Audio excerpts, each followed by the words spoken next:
number two, that's Harry Potter. Is that right? It is. Yes, that's I Harry couldn't Potter. tell from the picture's really small on my computer. Oh yeah, yeah. I can actually spotlight this real quick for you. And I'll spotlight the video. And see, here we go. I have never seen even 1 minute of a Harry Potter film because Todd, are you saying you don't like them or you're booing me for not having seen them? I'm the latter. Because I want to read something before I see it. How have you not read the books? Skid. Because there's a lot of them, and there's a lot of other things I'm trying to read, and I just don't. They read themselves. Yeah. Well, Todd, would you argue that Avengers was highly rated literature? I mean, have they followed the storyline in the comic books enough for you to call it literature first?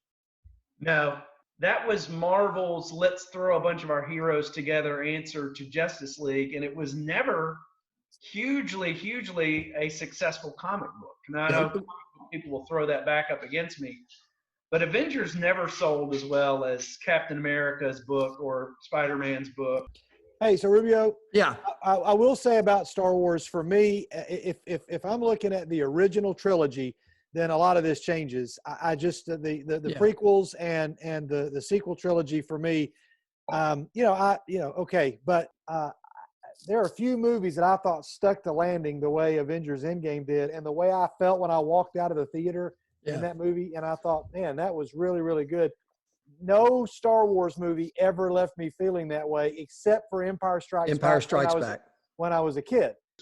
But I'm going to tell you a real sidetrack here. If the criteria is what movies do you want to watch after being quarantined for 2 months, then that's going to make High School Musical shoot way up the list.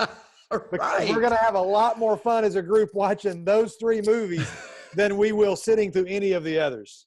Yeah. If that's your criteria. That's why I've got a couple of dark horses that I've kind of been sitting on, just on the idea that this is going to be so much more fun to watch as a youth group than sitting through, dark and brooding movies.